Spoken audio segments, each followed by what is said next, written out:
Alright guys, so I'm here at Harley Davidson Demo Days. Look at all these demo bikes.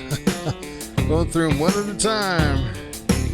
Taking them all out for a ride. And this time, I'm actually going for the, I'm going to ride the Lowrider S. The last one. All the way on the end over here.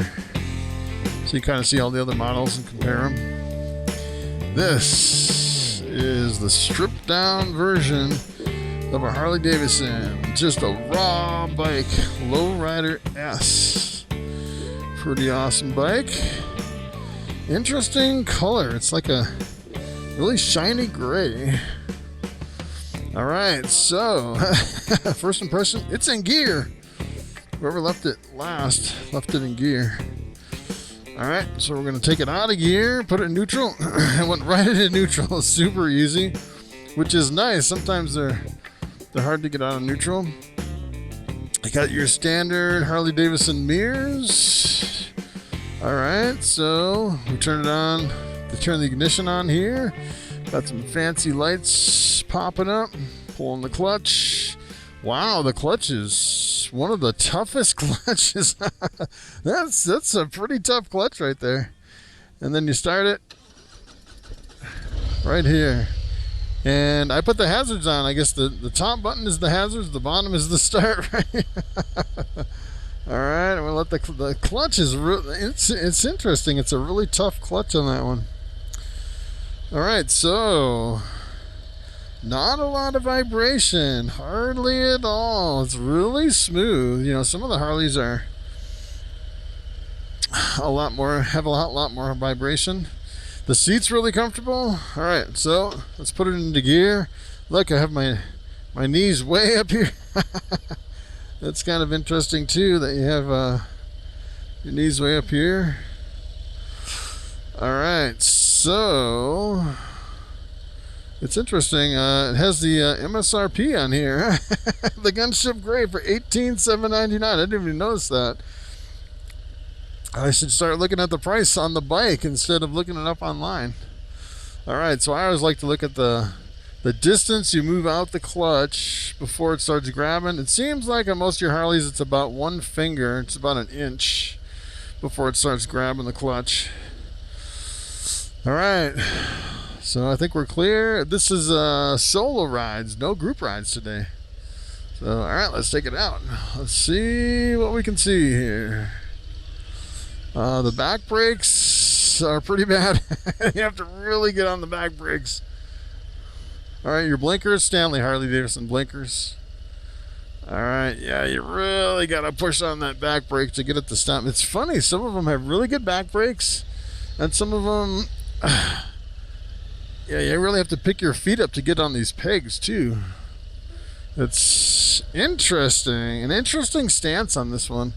I'm actually 6'4", 235 pounds, and it actually feels pretty comfortable. But it seems like I have to lift my legs up more. Ooh, it has a really nice sound to it. Really nice grumble. This is like just a bike in the raw. All stripped down. There's one little tiny bullet fairing on the front, which is kind of interesting for the fairing. All right, so we're gonna go up on the road here and see how it does at higher speeds.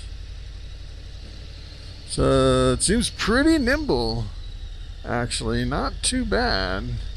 Just kind of going slow. The other thing that kind of drives me crazy on this bike and other bikes like it is the display. So take a look at this. It actually has the digital speedometer and then the tach up on the top, which kind of drives me crazy. I kind of wish it was the other way. Normally it's the other way around, where you actually have the miles per hour on top, and then you have, you know, less important information like the RPM on the bottom. It's like, why did they go to something like this? I have no clue. But it's just interesting that they did that. All right, let's see. Wow. This thing has a lot of power. Seems like a lot more power than a lot of your other bikes. I think maybe just because it's a lighter bike. It almost seems, I don't know if it's because I'm sitting kind of far back on this bike, but it seems like you could almost lift up the front end on this thing, which is pretty surprising. I was wondering if this was like an upgrade from last year. I actually took one of these out last year on a demo ride, and it didn't seem like it had that much power. This thing is like super powerful. It has a really good grumble to it too. You could definitely feel a lot of the road on this one. That's one thing with the lowrider S's that I remember from last time I rode one last year. That you can definitely feel a lot of the, it's like it has a really stiff suspension. So you can feel a lot of the road vibration, a lot of the road. Like this almost seems like a washboard kind of a road here. And you can definitely feel it. Probably the worst of the 10 Harley Davidsons that I rode the last couple days. I've been going down the line of all the different Harleys, and I think I only have, as a matter of fact, I think this is like number 12. So this one probably has the roughest suspension out of all the Harleys, which is kind of interesting. Well, I take that back. I think the Sportster's like a Iron 1200 to be rougher than this. I mean, it's not bad. It's if you want to feel the road, if you just want a raw bike, you want to feel the road, you want to feel the vibration of the engine when you're giving it gas, this is definitely the bike for you. Seems like more of a, just like a roughneck bike. It's almost like this is what a Harley is supposed to be, just a bike in the raw. This is a really, really fun bike. It seems like it's really nimble on the road too, where you could really move it around back and forth pretty good. It's really super bare bones. There's like nothing up here, which is interesting. Just one little dial.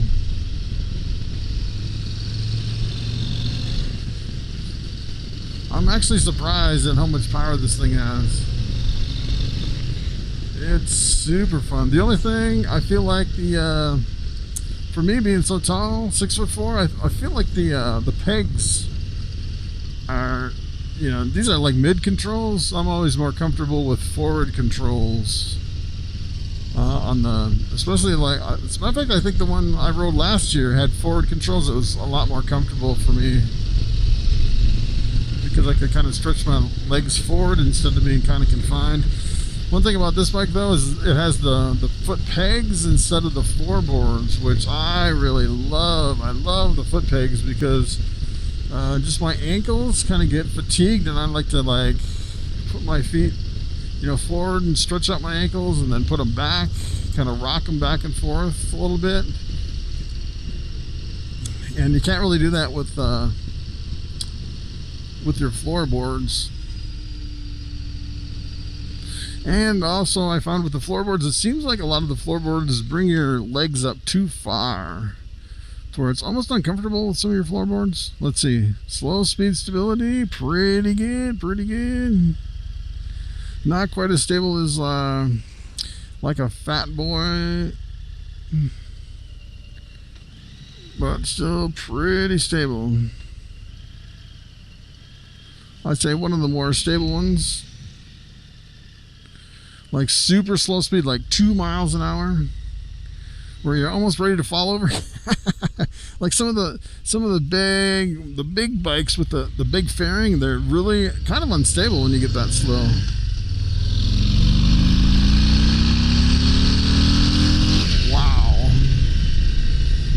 Wow, this thing really rockets off the line. Oh, I love the sound of this too. Probably the best sound of any bike that I've been on. Going through all the bikes, just stock from the factory. I know you can actually, you know, swap out the exhaust on these bikes, but this one just sounds awesome. And you can really feel the the engine up through the handlebars too. Gives you a really interesting feel.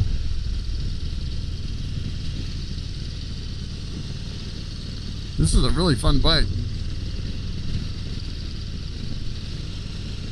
So the Harley Davidson mirrors, I absolutely love them. You know, I've actually seen some mirrors on some bikes where they're almost like they're not bowed out enough to where they're almost like just a sheet of glass. Where, you know, I mean, the mirrors, sometimes the mirrors are even bigger, but they're just not bowed out enough to where you can see a lot behind you. And these are like the perfect mirrors where you can see a lot. So I think that's why they kept the same mirrors on all the bikes, because they're really awesome mirrors.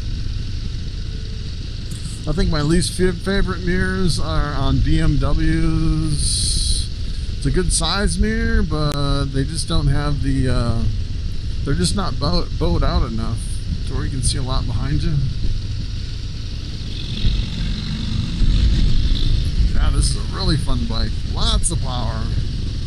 Almost feels like you can lift up the front end. I don't know if you'd want any more power than this. This is pretty incredible. Yeah, so we're going 60. Pretty stable at 60, I'd say. Not bad. You can feel a lot of road vibration and engine vibration going at this speed, but it doesn't give you the feeling that it's unstable. It feels really rock solid going down the road. Like with your the Iron 1200, once you get above 50, 60, it starts feeling a little bit unstable in the handlebars, it seems like, from what I remember from last year. I don't think they even have an Iron 1200 this year, which is interesting. But this one just has a lot of vibration from the road, but it still feels really stable.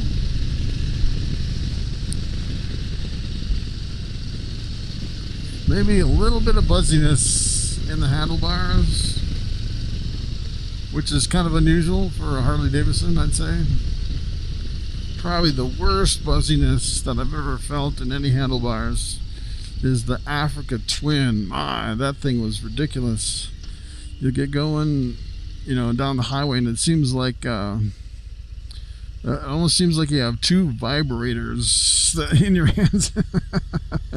It's so buzzy. This one's just a little bit buzzy, a little bit of vibration. Let's see, slow speed turning, not too bad, not too bad. Not too bad, pretty good. It's just so light. It's just a really light bike. It's not really top heavy, so, you know, some of the big baggers are kind of hard to turn around like that. All right, so let's head back here.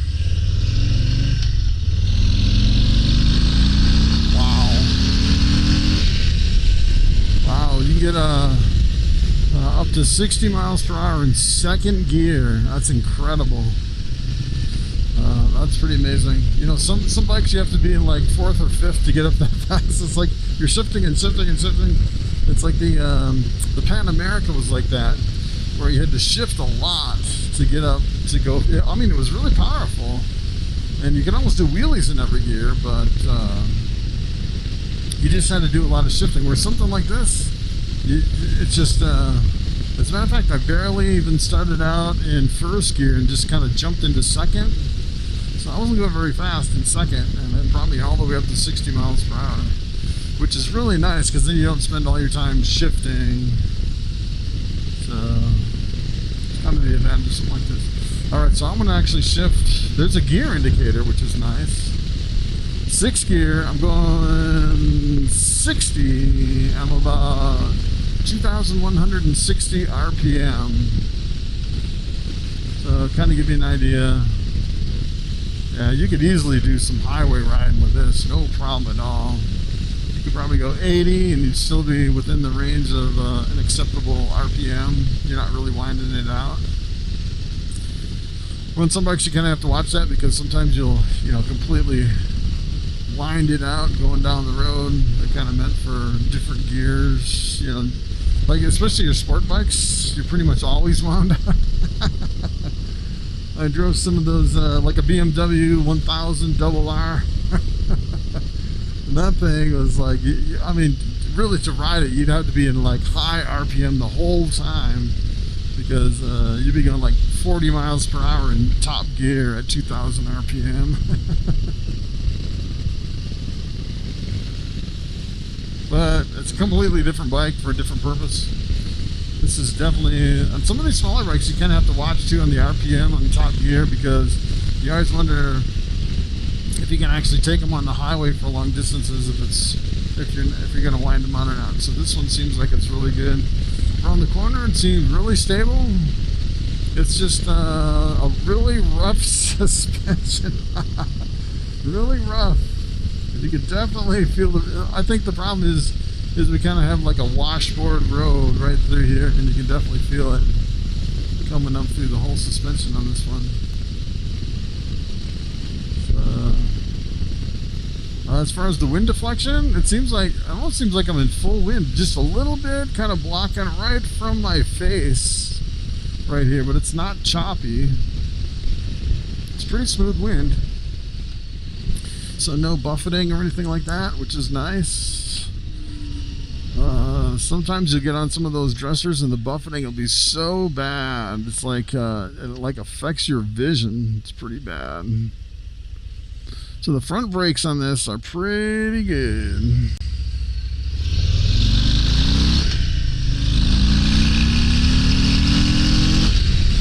Wow, I love that. Second gear, go up to 60. Super fast. That's probably the best thing about this bike. From, almost standing still to 60 in second gear. That's awesome. This thing just takes off like a rocket. Huh. That's pretty awesome. First thing I do on this is I'd upgrade the front suspension. I put some Ohlins on there or something to take all the road vibration out. Of course, if you're riding on really smooth roads all the time, you probably wouldn't have a problem. A lot of it depends on what you're riding on. This road just happens to be kind of like, you really can't see it, but it's kind of like a washboard effect on this road. And it's pretty nice riding on a road like this with all the different bikes, because you can actually feel the suspension on all the different bikes to see how it's going to react on less than ideal road conditions. Just a little bit of the washboard. But I can almost feel it up through my stomach. And this one, just the washboard, going 50, going 53, which is probably the most extreme that I felt out of all the bikes today. Probably the smoothest that I rode, the Ultra Limited and the Road King Special. That Road King Special was like smooth as glass. No vibration at all in the handlebars or anywhere. I don't know, that Road King might have been even smoother than the Ultra Limited, which is pretty interesting.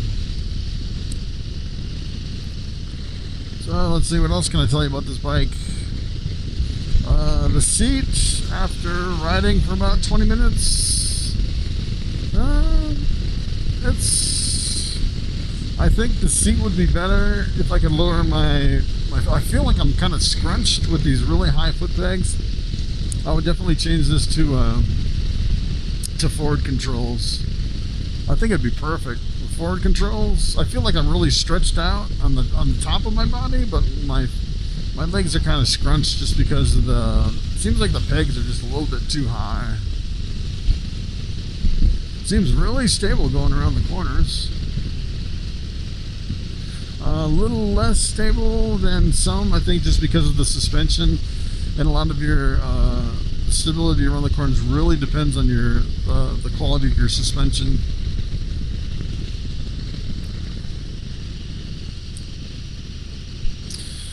So it seems like after riding this for a while, that it's almost like it's virtually almost like you're in full wind. That little tiny button wind deflector, not doing a whole lot.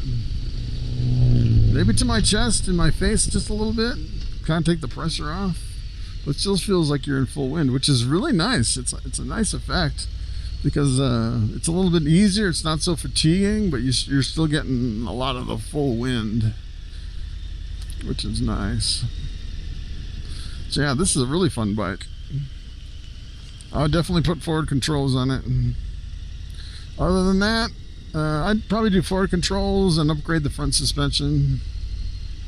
The seats, a little bit fatiguing, but I think it would be better with the forward controls because it kind of put me in a different position, a different angle. I think it's just because my legs are so far up on this thing. So, but it's definitely a big enough bike. It's just the ergonomics are a little off for what I prefer. The back brakes are not very good. Front brakes are really good, but the back brakes are pretty bad. I'd say back brakes are probably worse than some. I would prefer slightly better back brakes. So